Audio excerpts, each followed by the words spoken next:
की कृपा के मरता नहीं है, और जब भगवान ने चाहते तभी वो मरता है। तो जो अविनाशी है वो मरेगा कहां, जो भगवान का है। इसलिए बेटा दांव लगाने के पहले विचार किया करो, तुम दांव लगा कर रहे हो। दांव लगाने के पहले 100 बार विचार किया करो। अब जरा चिंतन करो, और यदि मृत्यु को तुम यही मान रहे हो कि पंच भौतिक शरीर से जीवात्मा निकल जाना ही मृत्यु है, अगर इस परिप्रेक्ष्य में इसको लेना चाहते हो तो राजकुमार, इस परिप्रेक्ष्य में भी मैं तुम्हें बताता हूं कि हर एक प्राणी की आयु कर्म में ही निश्चित कर दी जाती है। बिल्कुल बिल्कुल सत्य। आयु कर्म वित्तम विद्या धर्मेव चा, ये 5 परिस्थितियां जब जीवात्मा, जब जीव गर्भ में होता है तभी निश्चित कर दिया जाता है कि कितनी इसको विद्या मिलेगी, कितना इसके जीवन में धन आएगा, कितना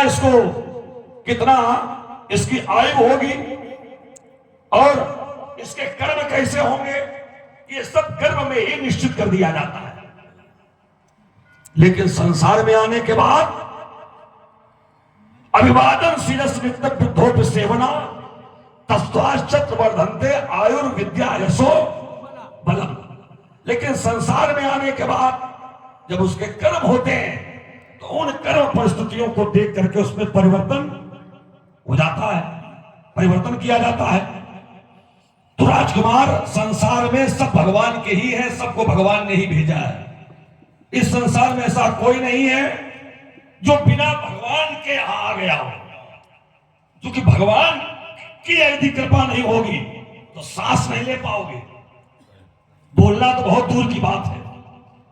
तो हर एक प्राणी भगवान की कृपा पर आधारित है इस संसार का।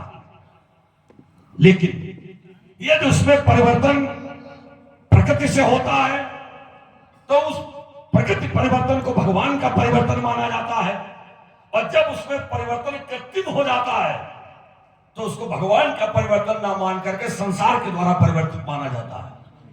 और प्रकृति से परिवर्तन हो तो उसको हर एक व्यक्ति स्वीकार कर लेगा, लेकिन मनुष्य के द्वारा जब कृत्रिम परिवर्तन होगा तो उसमें आपत्तियां उठेंगी। जैसे ये शरीर मिला प्रकृति से, भगवान की कृपा से, तो पहले बाल्यावस्था मिली, फिर जवानी मिली, फिर बुढ़ापा मिला, और धीरे धीरे शरीर जीर्ण हो गया। तो वह सांस जीर्णान यथा विहाय, एक दिन शरीर छूट गया। ये प्रकृति परिवर्तन है। लेकिन प्रकृति परिवर्तन में प्रकृति परिवर्तन ना हो और बीच में ही इसको कृत्रिम परिवर्तन कर दिया जाए, हत्या कर दी जाए और कह दिया जाए कि भाई सब भगवान की कृपा से हो रहा है, तो भगवान की कृपा से हो गया, तो क्या इस परिवर्तन को फिर कोई स्वीकार करेगा? कोई स्वीकार करेगा? कोई स्वीकार नहीं करेगा। क्यों? क्योंकि ये प्रकृति परिवर्तन नहीं है, ये मनुष्य के द्वारा कृत्रिम परिवर्तन है। तो यदि धनुष प्रकृति परिवर्तन से टूट गया होता तो हम भी जानते हैं संसार में जो आता है चला जाता है। लेकिन ये प्रकृति परिवर्तन नहीं है, ये कृत्रिम परिवर्तन है, ये टूटा नहीं है, तोड़ा गया है। इसलिए मैं विरोध कर रहा हूं। इसलिए प्रकृति परिवर्तन में भगवान सहायक है, और कृत्रिम परिवर्तन में फिर वहां निमित्त बनता है संसार का। और जहां संसार का निमित्त बन जाता है वहां पर संसार को भी इसका परिणाम भोगना पड़ता है। सती जी की तुमने बात की, सती जी ने अपने जीवन में भले परमात्मा से मरण मांगा हो, परमात्मा ने मरण दिया हो, लेकिन जब उन्होंने अपने प्राणों का त्याग किया तो आगे फिर परिणाम क्या हुआ था, जरा इस पर भी विचार डाल दो। हम चाहेंगे तुम्हें इस पर विचार डाल दो। सती जी ने जब प्राणों का त्याग किया तो शंकर जी को मान लेना चाहिए कि सब परमात्मा की कृपा से हो गया। सती जी ने परमात्मा से मरण मांगा, अब परमात्मा की कृपा से सती का मरण हो गया। लेकिन शंकर जी ने किया क्या? समाचार सब शंकर पाए, वीरभद्र करि को पठाए, जग विध्वंस जायते कीन्हा, और सकल सुरन विधिवत। विधिवत माने लब पर थप्पड़ घूसा, विधिवत माने बाबा थे तो उनकी दाढ़ी उखाड़ लिया था। नहीं, इनके बाबा ठोके ही ना। भागवत महाभारत में स्पष्ट लिखा हुआ। स्कंद महापुराण में तो बताया गया कि वशिष्ठो जी पीटे गए। हाँ तो कहने का अर्थ यह है कि थोड़े में ही कह दिया गया सकल सुरन। स्कंद महापुराण में बताया गया हमारे बाबा भृगु और इनके हमारा वंश भृगुवंश है और इनका वंश सूर्य वंश है। तो सकल सुरन माने सूर्य भगवान पीटे गए थे। तो ये कोई नई बात नहीं, भगवान शंकर के पक्ष में जो जाएगा, हमारे बाबा हो चाहे इनके बाबा हो चाहे आपके बाबा हो, चाहे जो बाबा हो, वो ठोका पीटा जाएगा। इसमें कोई संशोधन नहीं हो सकता। तो शिव जी ने भी देखो क्या किया, सती जी ने अपने प्राणों का त्याग किया, स्वेच्छा से किया था। लेकिन शंकर जी ने क्या किया, वीरभद्र को भेजा, सबको जन्म दिलाया। अगर शंकर जी यही मान लेते कि सती जी तो भगवान की है और इनके प्राण चले गए, भगवान की कृपा, भगवान की इच्छा, हमें विरोध करने का कोई अधिकार नहीं है। अगर ऐसा मान लिया होता तो तुम हमें बताओ, हम भी मान लें। इसी बात को मैं यहीं से जोड़े देता हूं, कहीं जाने की आवश्यकता नहीं है। शंकर जी ने भेजा, देखो ये ठुका है ना, ठोका कई बार आपने प्रयोग किया है। तो मैं दो वाक्य कहूंगा। शंकर जी ने भेजा तो वो ठोक करके आया, लेकिन जिसको नहीं भेजा था ठोकने के लिए, वो ठोक करके नहीं बल्कि ठुक करके आया। कैसे? रुद्रगण सती जी के साथ गए थे, गए थे। और सती जी के साथ क्यों भेजे गए थे? सती की सुरक्षा के लिए। लेकिन जब सती जी ने प्राण दे दिए तो वहां रुद्रगण जो थे, जो सती जी के साथ भगवान शंकर के गण गए थे, उन्होंने भी यज्ञ विध्वंस करने का प्रयास किया।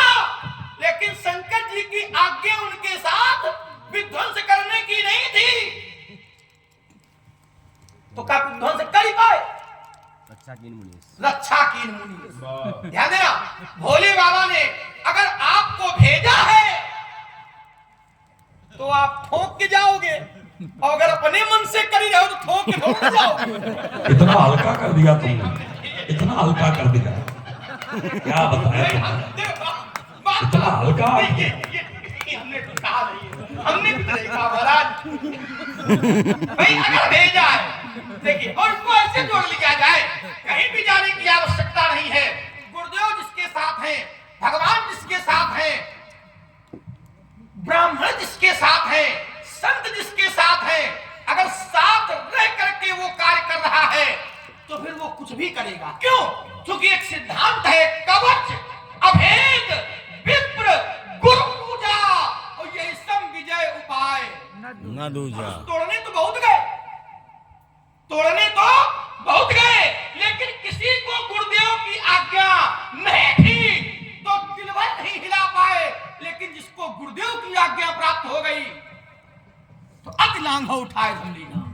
आनंद सुंदर तार्किक संवाद पर दोनों महानुभाव अपना अपना तर्क, अपना अपना पक्ष प्रस्तुत कर रहे हैं। और वास्तव में सुंदर इस तरह का लखन भैया जो हमारे मंच में पहली बार आए हैं और इन्हें यूट्यूब में बहुत फॉलो किया जाता है और हम लोग इन्हें बहुत देखते हैं।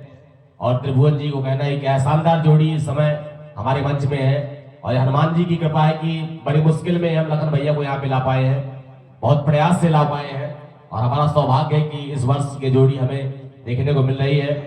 हम क्षेत्रवासियों का, ग्रामवासियों का सौभाग्य है, परम सौभाग्य है। इसी प्रभावित हुए हमारे मोहित मिश्रा हमारी समिति के कार्यकर्ता हैं, इनकी ओर से 101 पत्र मुद्राएं दोनों महानुभावों के चरणों में सुंदर संवाद पर। चलिए, बात सती जी की बार आती है। सती जी भी दक्ष यज्ञ में गई,